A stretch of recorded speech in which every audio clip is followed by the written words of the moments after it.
item pool? Okay, do you know Google Forms? I guess pretty much everyone knows that. So just give me a moment. Then item pool is like a dynamic Google form. I'll give all of you a link. Just give me a moment.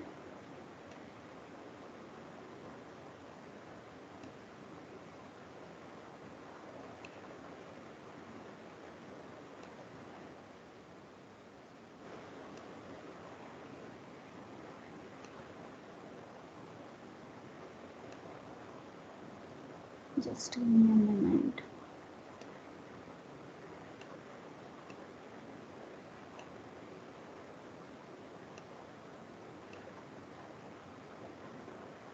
Okay, just look at the chat window. Can you guys open this link, all of you? And can one of you share your screen with us? So let's see what's happening. Shri Yogesh, can you? Just open this link and share your screen.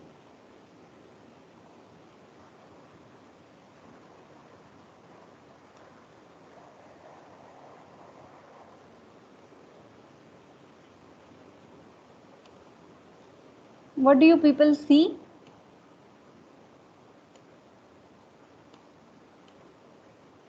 It says to enter your name. Oh, is it? It says enter your name. Okay, so see, we are going to use this particular app in almost each of our class. So it's very important for you, get used to it. So this is the way we are also going to conduct quizzes. So instead of having a quiz like a Google form, which is a static quiz, and I give you this quiz to be completed in 15 minutes or so, rather than that, this is the way which we'll use. So here a question can appear anytime. So at the beginning of the lecture, you can just enter your name here. So whenever you see enter your name here, I request you to type your roll number here and complete roll number as it is registered, and use everything in capitals. So can everyone do that? Just enter your roll numbers in the field of enter your name and just click on next. And tell me, what do you see after that?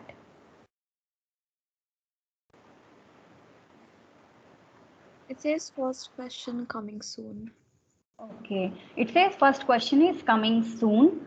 So I have a question with me, so I'm going to release it. So this time, since it's the first lecture, everything is ungraded. Next time onward, some questions will be graded, some will be ungraded. We can mutually decide also. If you feel certain question was too tough for you to answer, we'll make it ungraded. Okay. Do you see the first question now? Yes, ma'am. Okay, so everyone can just type in a few lines there and submit the response. So this is the platform which we'll be using for conducting quizzes. And please note that a question can appear literally any time in the lecture. So you need to be attentive all the time.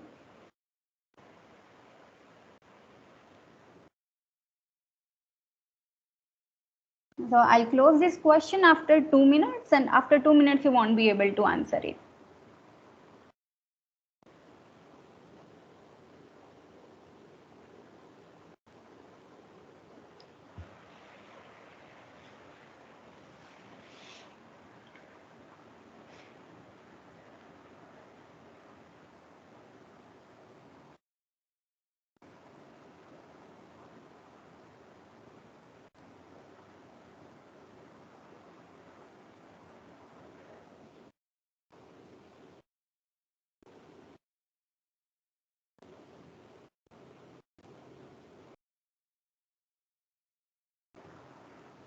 Meanwhile, do anyone has any suggestions for better classroom interactions?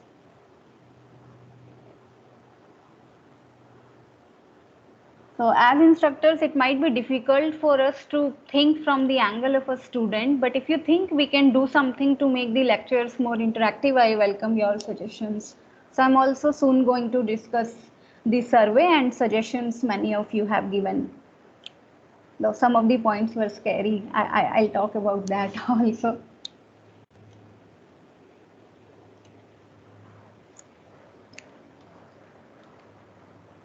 Ma'am, I think we'll have more talking points as the classes progress. We'll have more talking points as the class progress. Okay, well, that's nice. So one idea I have is we'll try to use very less of slides. We'll reduce the use of slides as much as possible. And we'll try that to go through this subject. We accomplish most of it by talking to each other.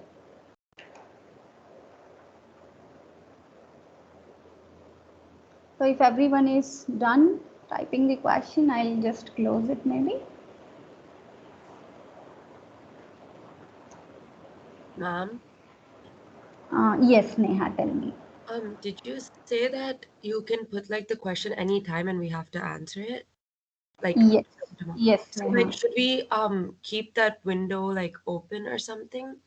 Keep that window open, but you don't have to check it again and again. So whenever there will be a question, I'll tell you, and then Oh, you you'll can tell switch the us. tab and go and Okay. answer that. Okay. Thank you, ma'am. Okay. So what's the next point I have to discuss? Okay, so I'll just close this one here. And let me share a few slides. Now this has become important. Uh,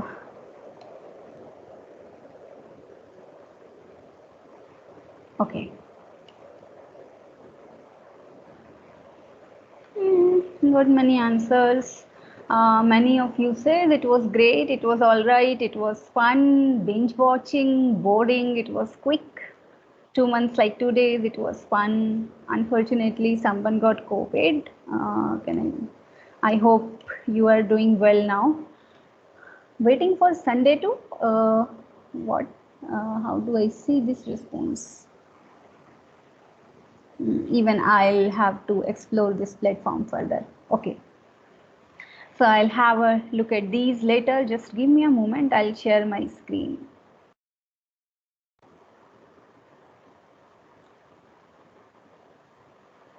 Okay.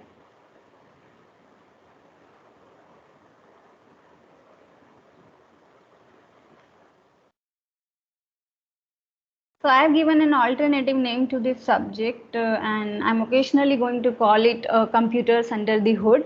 I'm not going to the full screen mode. I don't think that is really required.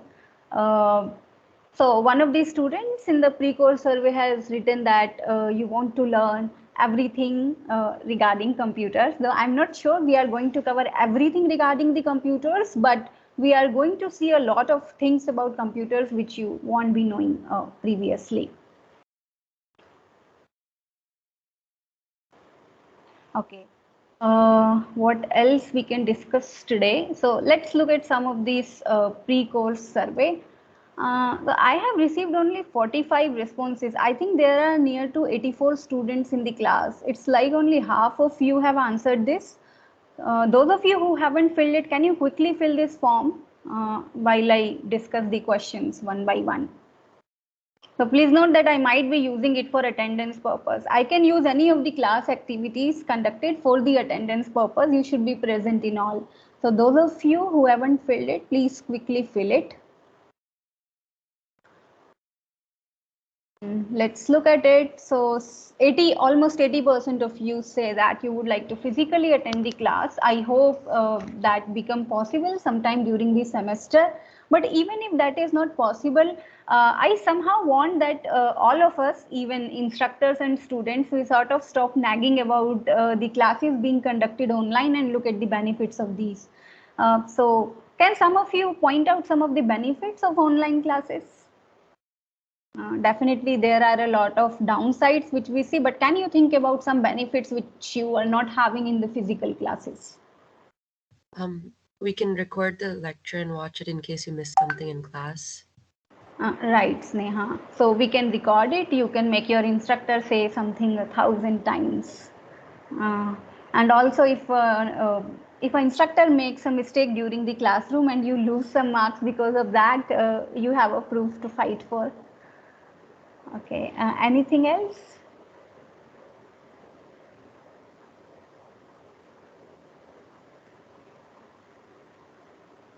You can attend the classes right from your home in your own comfort zone. That's also a good part of it, I feel. Okay. Any more benefits can someone think of?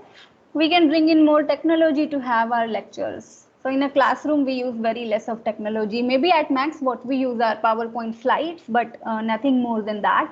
But now we can do more of activities. Okay. So most of you have access to a standard computer and tablet. Seems like one or two students don't have that. So maybe you might want to write an email to me separately and see if we can resolve it, because I am concerned if you do not have a standard computer, how will you attend the lectures and how will you do the programs? Now the course has a programming component also. Speed of internet, most of you have a good speed, and then there are a few people who don't have that. So I really request these people who have good speed, if you can switch on your videos only if you find it comfortable. I'm not going to enforce it on you, uh, but even if few of us switch on our videos and talk to each other, it will make our lectures interesting and give it a more real world, real time like experience. And definitely the lectures will be recorded, so if your speed is very low, the only concern I have is how will you put up with the assignments and stuff. So I have a point there. So when we are doing this item pool thing, if any point in time your connection breaks or because of some technical glitch you are unable to answer the question, I would like you to send me a screenshot right away. So let's say we started the lecture at 10:30. At 10:55, I asked you a question and you were unable to answer that because of a technical glitch. So don't wait for the lecture to get over and then tell me that there was a problem at your side. I won't consider that. So right at that time, take a snapshot of what is the problem in your computer and you can email that to me right away. You have access to a fairly new laptop or computer. Most of you have that. Someone says his or her laptop is 6 years old, but if it is working decently well and you can run C programs on it and use it to watch the course lectures, that should be okay. And then most of you have a suitable workplace for one or two persons. Occasionally it's noisy, that's fine. And for those people who says no, can I know what is the problem? Why is the workspace not suitable? Can some of you tell me?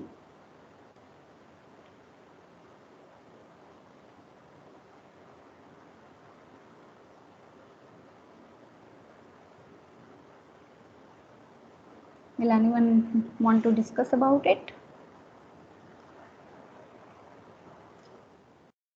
Okay. If you are not comfortable talking about it in the class, send me an email. Your prior familiarity of the subject, so it's mostly on the levels 1 and 2, and then most of you use Windows. Now, this was the interesting part, your expectations of the course. So many of you want it to be interesting, engaging. I'll try to make it interesting to whatever extent it's possible from my side. And then you expect to learn about how computer operating systems work. Yes, that's the goal of the course. Various parts of the operating system, various parts of the computer. And this was a scary response. Your expectations are very high. Don't scare your instructor. Nothing much, just be able to understand better. It's a easy going course, easy learning. Okay. So I'll try to provide you proper reference material, definitely. We'll discuss something more than the basic level. Yes. We'll try to complete everything, definitely. And what else? Functioning of the computer fairly depend upon the focus of this course. Learn more about operating system. And some of you were waiting for offline classes. Well, no comments there. I have no idea regarding that. And make the subject interesting. To complete the entire syllabus, provide the notes. Okay. Most challenging aspects of online learning, I think most of the times it was concentration, and I feel that we can increase the concentration part if we talk more with each other. So don't worry about being wrong or giving silly or foolish answers. There is no answer as silly or foolish. We all learn things with time.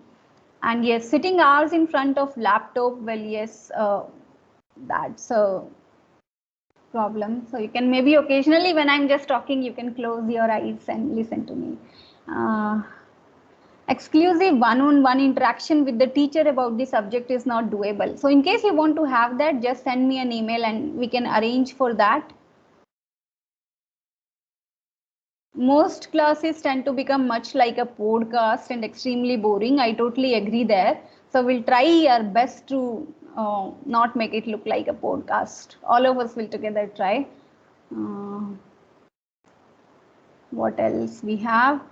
Last semester, the most challenging aspect was continuous quizzes from almost all subjects without any gap for decent amount of preparation.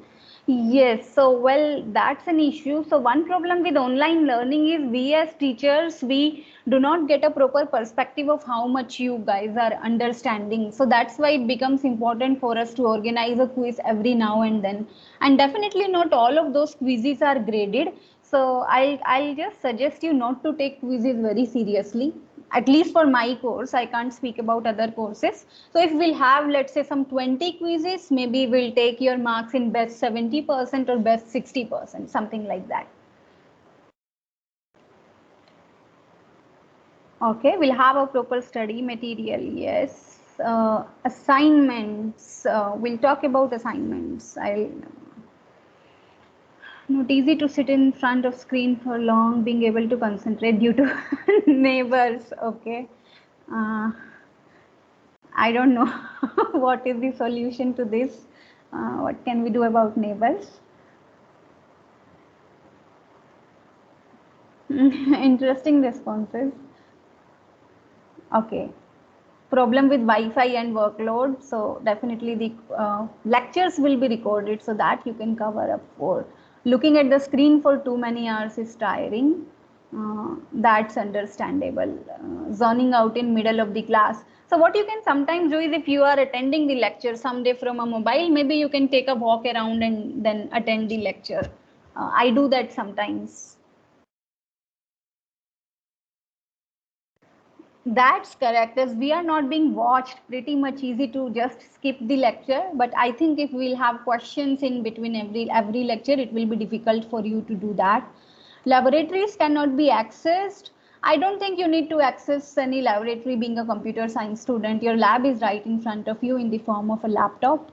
To focus, internet speed, sprain on eyes to complete entire syllabus, power cut. Okay.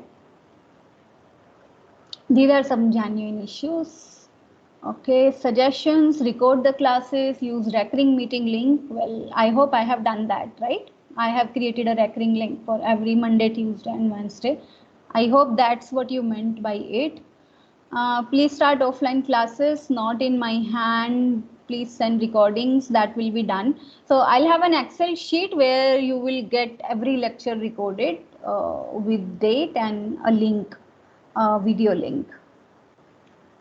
Lab work will be done by a single student, so we won't have any teams in this course. If we can write our minors offline and they are replaced by many quizzes, I hope there's ample amount of time between each quiz. Okay. It would be great to receive assignments weekly once. Weekly once. I'll try at least to get it bi-weekly once. Not sure if we can make it weekly. I hope the teaching pace is moderate. That you can tell me at any point in time. So if you feel that the lectures are becoming too slow or too fast, just let me know. Use of Discord would be highly appreciated. Proper study material. I'll try to set a Discord server up. And please don't assume that students already know this or that concepts they have completed in previous semester, as your second semester was online and you don't have clarity about some concepts. Definitely, I'll take that in care. Having cameras on, use less slides. Okay, well, yes. Any other point other than this? Still, I have only 60 responses. 24 people are still not here. Okay, so now we'll do a small activity. So as you can see, I have an activity sheet here with me. So what you have to do is, so first of all, without looking at any online resources, you just have to flood this team. For meantime, I can even remove this name column from here. So I don't want your name. So what you have to do, all of you have to do this together. So figure out some very popular operating systems, or maybe not so popular ones, and let me see how many operating systems can you name. And so the first column is for the operating system, and second is the device on which it runs. So whether it's a PC or it's a phone or it's a microwave oven or it's a car, that's the second column. So let's see how many responses we get. I'll just share this link with you.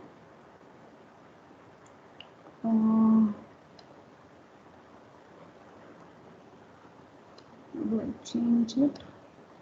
Anyone with this link can edit, copy. Okay.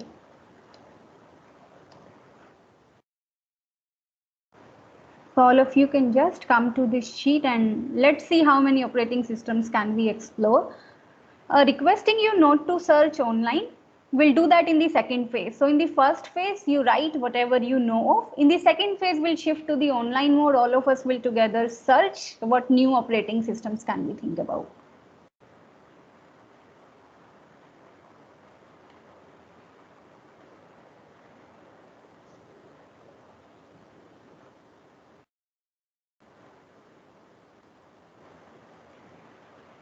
Okay, iPadOS, iOS, Windows 11, Ubuntu, CentOS, Android, Windows.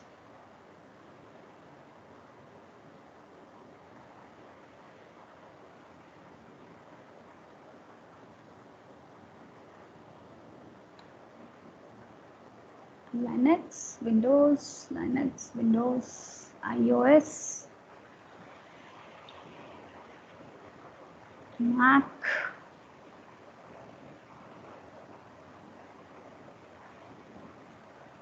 So someone can just try to remove the duplicate entries.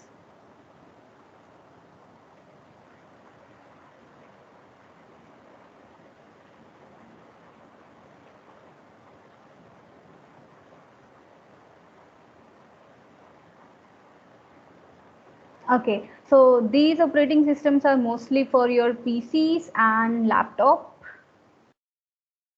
And now the one came for a mobile, so someone wrote an Android, mobile, tablet, good. TVs, okay, very nice. Custom built PCs, x86, Temple OS. Okay.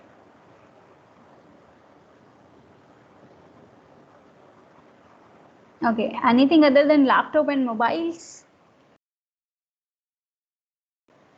Do you know of any other operating system other than what you use for your laptops and for your mobiles?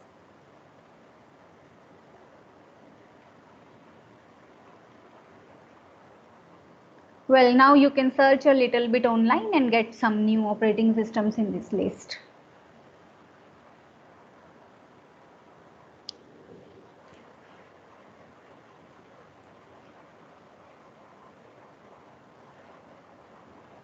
Okay, someone wrote an RTOS. Good. Do we use RTOS in our PCs? Not sure.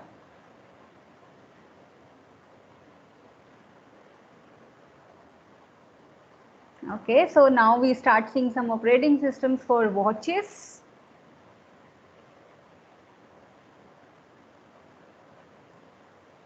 Okay.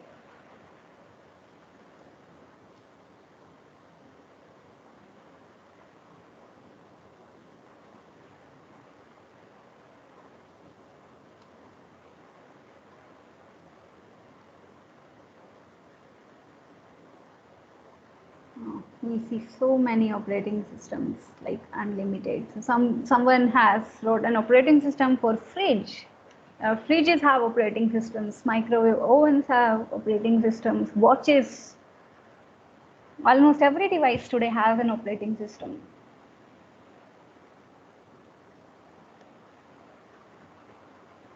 Okay, so we got many here. So now can someone try to tell me what is an operating system?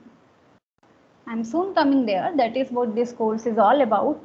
but would someone like to describe it in their own words? What do you think is an operating system? So we already have like how many? We have already listed like close to 50 operating systems here. So we have a QNX operating system for embedded systems. What is an embedded system then? And we use RTOS for edge devices, somebody wrote. So what are edge devices? What is RTOS?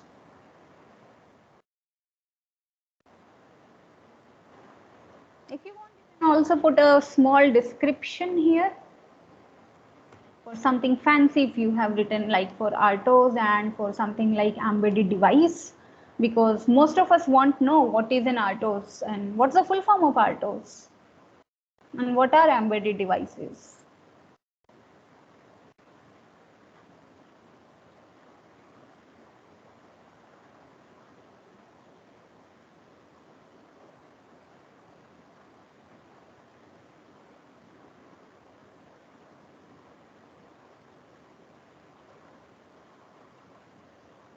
Okay, coming back, so any idea what is an operating system?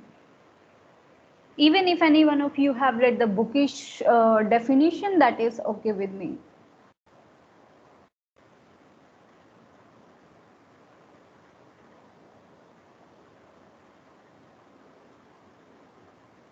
No one? So many of you said that you are familiar at level 1 and 2 about these courses. Somebody was about to say something. Go on.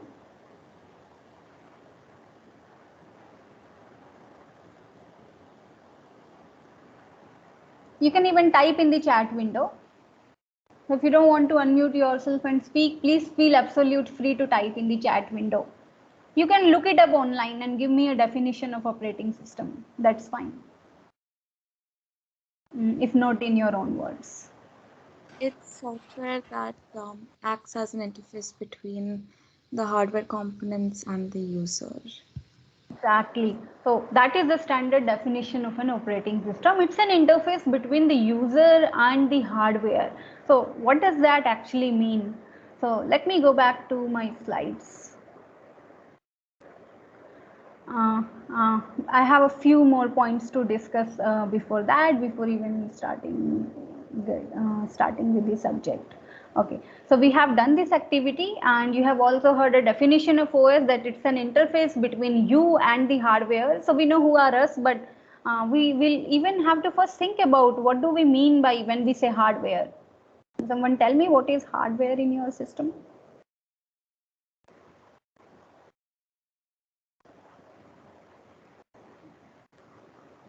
Okay, we'll come there. So you can just, after today's lecture, look up at few things. Maybe I would want you to look at, so these are very primary level things. Look at what are the different parts of a computer, what a computer is made up of, which parts come under hardware, which parts come under software. That should be enough. From there, we'll take off and understand operating systems. Uh, so some more information regarding the course.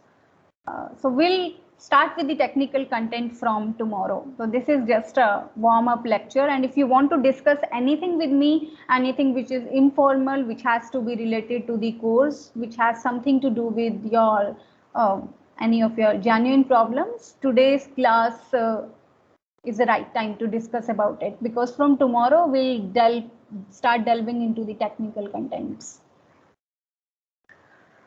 So for our communication, technical communication, we are going to use emails, and for programming labs, we'll be using CodeZinger. So have you used CodeZinger? And type a +1 in the chat window if you have.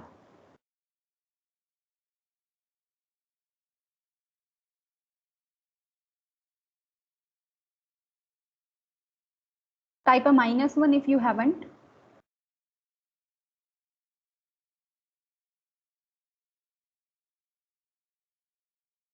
Okay, so most of you haven't. I got it.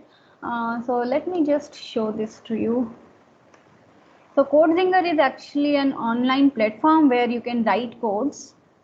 So we'll give you the access details. I'm just showing you how the platform feels like. So you'll see something like this when you log in. So you'll have an active class there. So we'll make up a class for operating systems. It's already there. I'll add you guys soon. So let me show you for this. So let's say it's a particular course and you want to submit some assignment. So it will appear in that particular course. You go to that course there and you can see the problems here. Right, so this was the CodeZinger which we used for your juniors in the last semester. This is how the problems are going to appear. You can see here, this one is lab 5.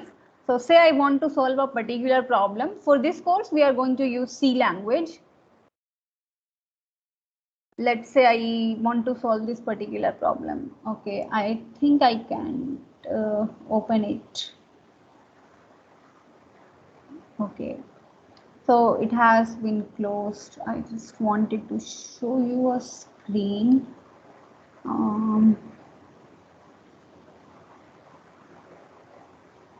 Okay, so the whole point is you will see some problem statements here. When you click on this problem statement, you will get a window on the right hand side where you can write and compile the problem.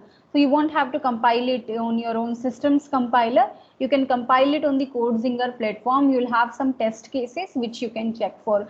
So I'll show you a demo in some days. As soon as we get the details of the TA. So we'll be having a TA for the course. TA will be mostly a PhD student or can be one of the students who just graduated. I have kept Google Classroom and Euclid as optional. We'll see if we require a Google Classroom. I think emails will be sufficient. Euclid, I'm not sure. So to show you your grades, I have a different philosophy in mind. So Euclid, I guess, shows you only your individual marks. So when I show you marks for, let's say, mid-semester or for any particular quiz to you, I want you to see your marks as well as the marks of other students so that you know where you stand, but then you should not know who those other students are. So I think I have used this policy before in graph theory. If I'm not wrong, I'm going to give a password to each of you, a key to each of you. You will receive it in 2 or 3 days. So keep that key safe with you. So whenever I'm going to announce any results, it will be on a spreadsheet where you will see the marks according to the key. And then it's up to you whether you want to share your key with your friends or not. Is it clear or you want some more detailed explanation on this, on how this will be done? I hope all of you are aware with this. We have done this previously. These are the books we are going to use. The most popular books, Operating System Concepts by Galvin and Modern Operating Systems. So I have a question here for you. You can find both of these books online. PDFs are available, so just do a Google search. You do not need to have the latest edition, even if it's like 1-2 years back behind the latest edition, that's also fine. So my question is regarding the cover page of these books. So if you look at this Galvin book, it has these dinosaurs on it. Can anyone guess the reason why? Or is it just for the aesthetic sake? Any guesses?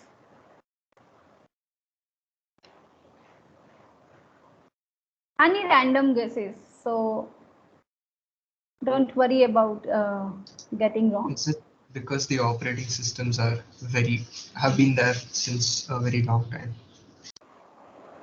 Okay. Not really. So operating systems have been there from, I think, 60 years, not a very long time. But it represents something which has to do something with a very long time. So what has happened over this very long time? We have evolved. So dinosaurs have become extinct and human beings have evolved. That has happened with operating systems also. Definitely they came like before 60 years, but the point is operating systems are also evolving very fast. And what this represents is, so this book I think was written around in 1985 or 1990. And at that time, there was a very fierce competition between the operating systems coming in the market. So that is what it represents? Survival of the fittest. Okay. And then what about this book? I was wondering about it. So for the first one, what these dinosaurs have to do with it, I slightly looked it up online and I figured it out.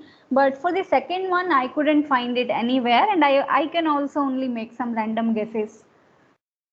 So do any one of you have any guess? So the second is more like, it looks like a circus. Now what our operating system has to do with circus, or what our computer has to do with the circus? And when was that book written? Come again. When was that book written? When was that lucrative? Okay. I said, when was that book written? Oh, I'm sorry. When was that book written? I'm not sure. I'll have to look it up. But I mean, you you can just assume it said will be that, around a similar time, in something like 1985 to 90s. you just said that it was like a circus. I mean, there are too many operating systems coming up, and then don't know which one survives. So it's kind of like a circus. Okay, maybe. So there were different kind of operating systems and doing some funny things. I think there are a lot of parts to the operating system which work together, and hence it's Yes. like a circus. Very nice. So that's what I also had in mind. So there are a lot of parts in our computer system when we look at our hardware. So I guess most of you would know we have CPU, memory, and a mouse, and a keyboard, and a printer, and all of these have to work together, right? And operating system somehow helps them work together. So I hope what this is representing is all these people here, or all these activities here, are the different parts of a computer system, and this in the center is a ringmaster. Okay, so the circus manager, he has to manage all of these things, just like operating system does it for our system. That is like my theory. Maybe it's wrong, and maybe one of you can come up with a better theory. So these are the two books which you can refer to. I'll give you some more. Regarding the grading, I thought this breakup would be nice. If you want me to make some changes here and there, you can give me your suggestions.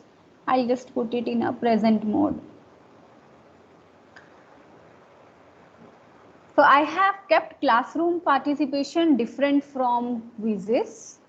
So quizzes will be formal quizzes which we'll be having, maybe with the help of item pool, or it can be Google Form sometime. Classroom participation is something totally different. So it is how active you are in the lectures, how many times you talk with me, how many times you comment in the chat window, how many times you participate in an activity. So that goes to classroom participation.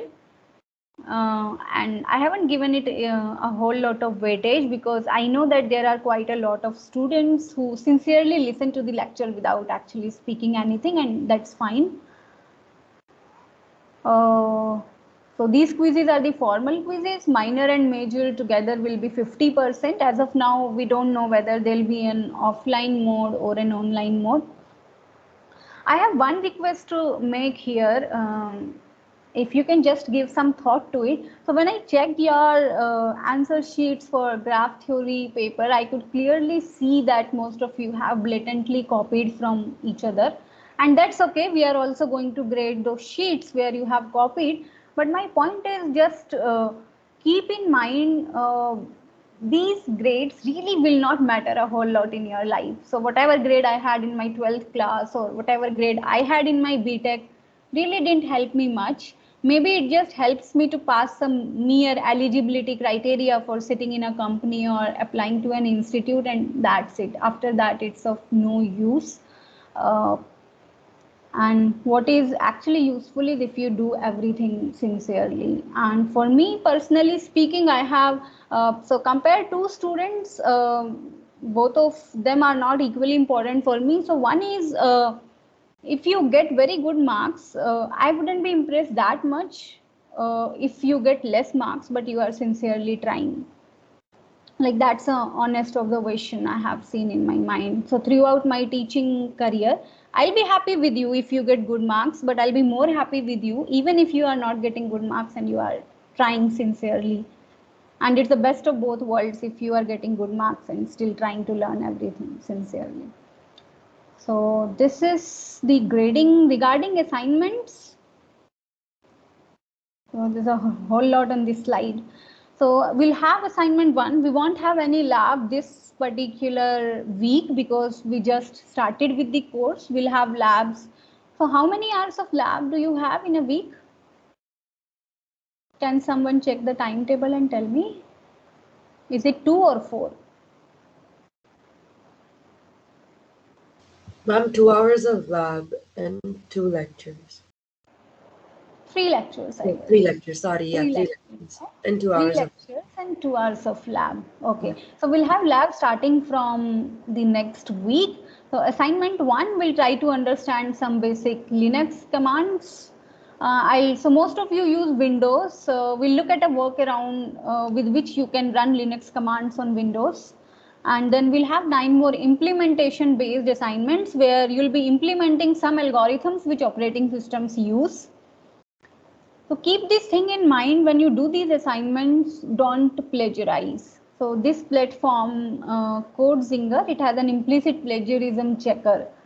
So we don't even need to run your assignments through any explicit software to see if you have copied. And also keep in mind whether you have taken code from someone else or you have given code to someone else. Both will be equally penalized. We won't make a difference between two students as to who has given the code and who has taken the code because there's really no way of knowing about that. So you cannot copy the code from each other, but yes, you can discuss implementation ideas or you can help your friends debug the code and stuff. You can help them set up the platforms and other stuff. Late submissions. So instead of giving it various categories, I just thought of it will be it will be behind the deadline by 1 day. We'll do a 50% deduction after 2 days. You don't need to submit it. And then we won't consider all the assignments, all the programming assignments. We'll take some 70% or 80% of your best performances. And definitely if you need an extension for any of your assignment, talk to me beforehand. So don't come to me after the deadline is over. So these are the few things. Keep your camera on. I leave it up to you. If we'll keep the camera on, we'll have better lectures. That's all I can say. Syllabus, I'll tell you after the tomorrow's class. The reason being, let's discuss some stuff about the operating system. Only then you will be able to appreciate the syllabus. So I just don't want to throw the syllabus right away here in the form of text because you won't be able to make out anything out of that. Let's first understand a bit about operating systems and then we'll talk about syllabus. Okay. So till now, if there are any doubts, you can ask me. So today, yes. I had a question. Yes, Are we Neha. supposed to install Linux on our systems before the first class? Like, I think we can do it. No, I don't think that is required. So you can do most of the things in Windows. We'll have to run some bash commands. If you want to install Linux for that, you can, but we have a workaround with which you can do that right in Windows. Okay, ma'am. Thank you.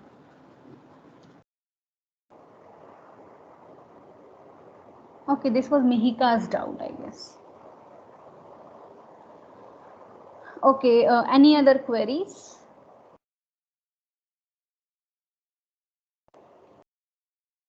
Okay, we'll just discuss a small point and after that we'll just end today's lecture.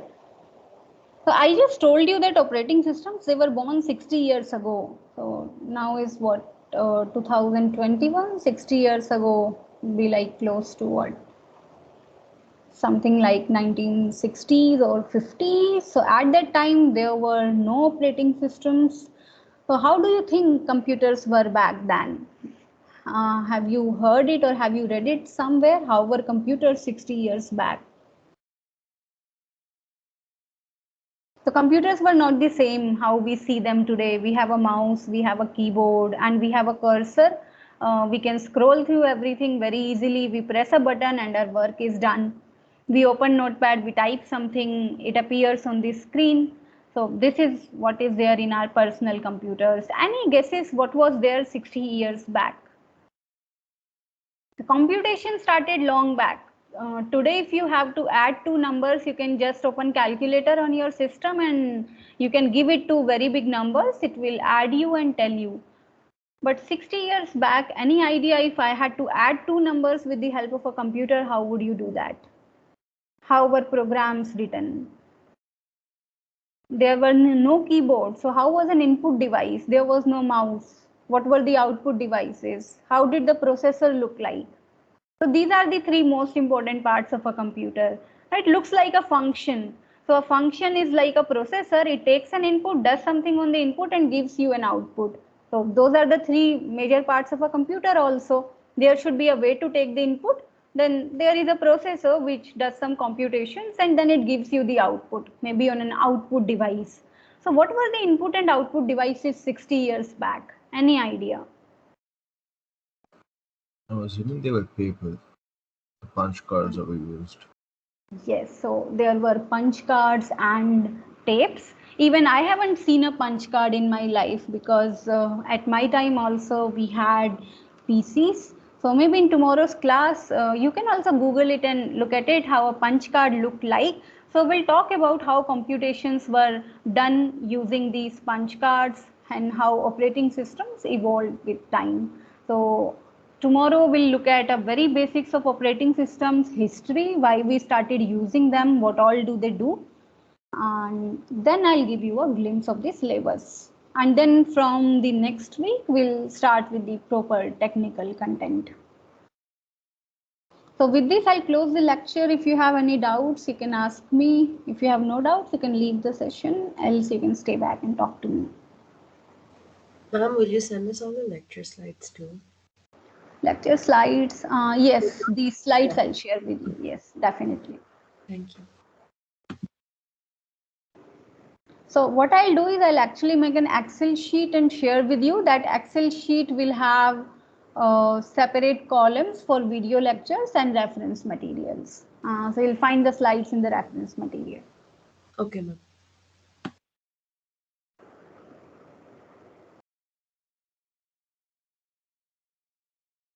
Is it mandatory to submit assignments in C language? Yes, I think we'll make that mandatory.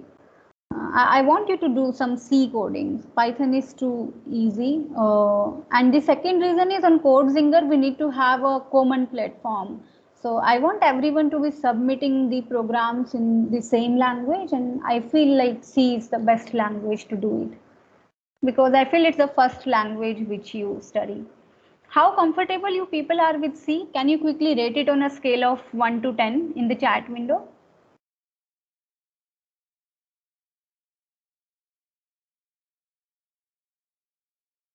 Ronit says 3. Nikan, okay, many of you are quite comfortable with it.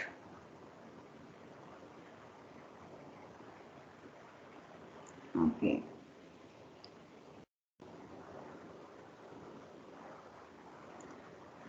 So most of you seem comfortable with it. Those of you who find it a bit challenging, you can always discuss it with me. So the programs which I'll be giving to you, they'll be mostly about, creating pseudocode. So you can first of all come up with a flowchart, and then if you are not very comfortable with the syntax of C, then you can take help from any of your friend to convert your flowchart or your pseudocode in a C program.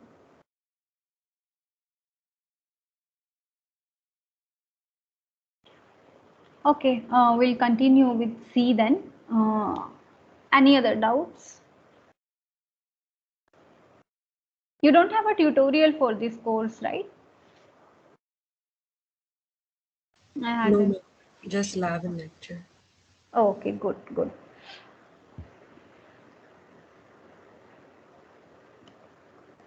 Yeah, good morning, ma'am. I had a question about the CodeZinger platform in general. I think I did speak to a few of the juniors, and they had some problems with CodeZinger in that they weren't able to copy paste code from their own files into the whatever they had to submit Rishabh, in. So, we can actually set or unset that feature. okay, yeah, because I just It's wanted to say it's obviously more convenient for us to do it in our own environment rather than code it into the website. I understand that. So Yeah. that is left to instructor's discretion. I'll allow you to copy paste in All that. right. Perfect. Yes. Thank you, ma'am. It's not like we have choice. Okay, I'll check for it. I'll check for it. Sure thing, ma'am. Thank you.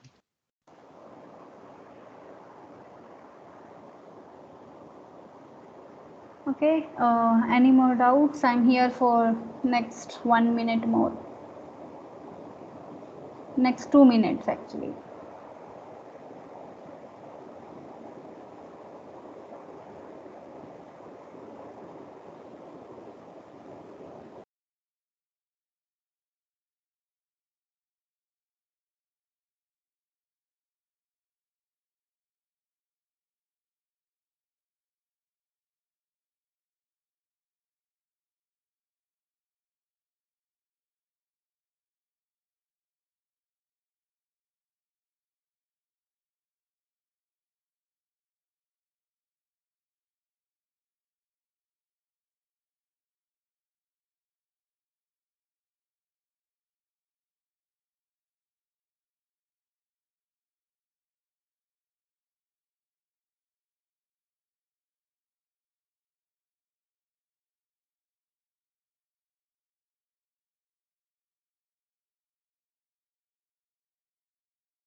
Okay, so tips for your future jobs and internships. What I can say regarding that is, so first of all, try to master your courses. So I really have this concern, like all this while. So don't be too much into placements and internships as of now that you focus to that you forget to focus on your subjects. So whenever you'll apply in any company or let's say in any university, so what they'll first of all check in the technical round is how strong you are about your subjects, and then once you are strong about your subjects, everything will fall into place. Internships you can keep looking for, and if you feel like there is an internship which will help you master a particular skill in which you are interested in, you can take that up. So I don't have a very specific tip from my side. I will say, and also just try to read more books, because we are in this online culture, so most of the things have shifted. I feel students have also sort of turned more from books to, they have shifted to these online platforms, but reading books will definitely give you more let's say knowledge. And one thing you can do is, so try keep looking up for all these questions which are asked in Google hackathons and Google coding challenges. You can try coding them at your own end. So that will be very useful to you. I also had this one point which I sort of forgot in the lecture. So since we are in this online mode, and I was talking about you copying in the examinations, so I feel that pretty much every company and every institute will know by then that online exams are not that fair. So what fraction or what percentage of marks you get there, I don't think it will matter too much in the future, and they'll have their own entrance test and their own strategies to figure out how good you guys are at your subjects. So just be up to date with your subjects and try to do as much programming and coding as much possible.